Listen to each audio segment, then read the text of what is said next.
नमस्कार, मैं रोहित कुमार, आप न्यूज़ नेशन देख रहे हैं। बड़ी खबर है बिहार से, जहां पर सरकार की तरफ से बड़ा आदेश आ गया है शादी ब्याह को लेकर के। सरकार की विशेष गठित कमेटी के द्वारा जो निर्णय लिया गया, हम आपको उससे अवगत करा रहे हैं। क्राइसिस मैनेजमेंट ग्रुप के द्वारा जो बैठक हुई, उस बैठक के बाद राज्य में शादी ब्याह को लेकर के जो पाबंदियां वो और बढ़ा दी गई हैं।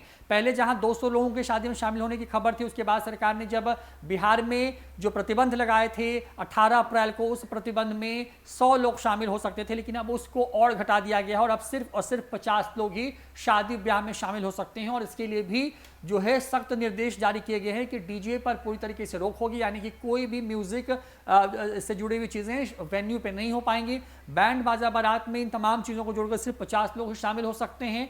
इसके साथ साथ सोशल डिस्टेंसिंग का ख्याल रखने के लिए कहा गया। वहां पर थाने को इस बात की सूचना देनी होगी कि आप वहां पर शादी है, तभी शादी जो है वहां पर करने की अनुमति होगी, वरना वहां पर अगर पुलिस पहुंचती है तो मुश्किल में लोग पड़ सकते हैं। वहीं बात करें शादी ब्याह को लेकर कुछ और जो पाबंदियां लगाई गई उसके हिसाब से, क्योंकि बिहार भर में जो नाइट कर्फ्यू है वो शाम के 6 बजे से ही प्रभावी हो जाएंगे और अगले दिन सुबह 6 बजे तक रहेंगे, लेकिन शादी ब्याह को लेकर के विशेष प्रावधान रखा गया और उसके हिसाब से शादी ब्याह का जो वक्त होगा उसमें 10 बजे तक लोगों के घर पे से बाहर होने की अनुमति होगी, लेकिन सिर्फ 50 लोग एक वेन्यू पर। आप आसान भाषा में अगर समझिए तो शादी ब्याह में अगर कोई व्यक्ति शामिल हो रहा है, किसी घर में शादी है, तो वो अधिकतम परिवारजनों को जोड़ करके सिर्फ 50 लोगों को शामिल करा सकता है। थाने को सूचना देनी होगी और जो मेहमान उस शादी में शामिल हो रहे होंगे, परिवार के लोग जो शामिल हो रहे होंगे, उनको सिर्फ रात के 10 बजे तक ही उस शादी में शामिल होने की अनुमति होगी। उसके बाद उनको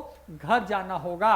वहां पर शादी ब्याह को लेकर के जो रिचुअल्स होंगे वो सिर्फ परिवार के जो 4 लोग हैं उनकी अगुवाई में करने का आदेश है और सुबह 6 बजे के पहले वहां से विदाई या फिर वेन्यू से बाहर निकलने की अनुमति नहीं होगी। तो ये बड़ी खबर है। इसके साथ साथ सरकार की तरफ से अंतिम संस्कार के लिए भी जो है विशेष दिशा निर्देश जारी किए गए हैं।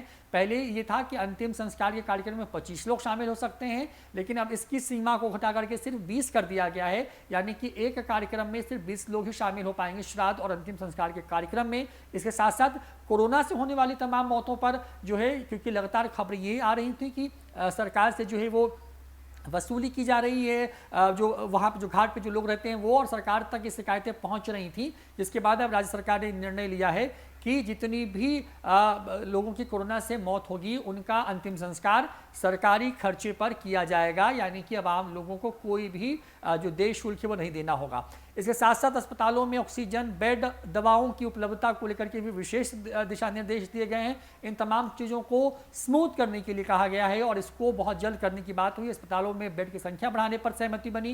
ये तमाम चीज़ें हुई हैं, लेकिन बड़ी खबर ये है कि शादी ब्याह जिनके घर में अब होने वाले हैं अगले कुछ दिनों में, वहाँ पर जो है ये जो विशेष दिशा निर्देश है वो ये है कि सिर्फ 50 लोग परिवारजन सहित, यानी कि बाराती और सराती को जोड़ करके सिर्फ 50 लोग ही शादी ब्याह के कार्यक्रम में अब शामिल होंगे और उसके लिए भी थाने को से अनुमति लेनी होगी, जानकारी देनी होगी। और इसके साथ साथ जब जो शादी ब्याह का जो आयोजन हो रहा है वहाँ पर जो भी लोग शामिल हो रहे हैं उनके यहाँ सिर्फ और सिर्फ रात के 10 बजे तक ही उनको उसमें शामिल होने की अनुमति होगी। उसके बाद उन पर भी नाइट कर्फ्यू इम्पोज होगा, जो कि आम जनों के लिए शाम के 6 से अगली सुबह 6 बजे तक के लिए किया गया है। बिहार में भयावह कोरोना की रफ्तार के बीच में सरकार ने ये बड़ा फैसला लिया है। फिलहाल इतना ही। देखते रहिए न्यूज़ नेशन। नमस्कार।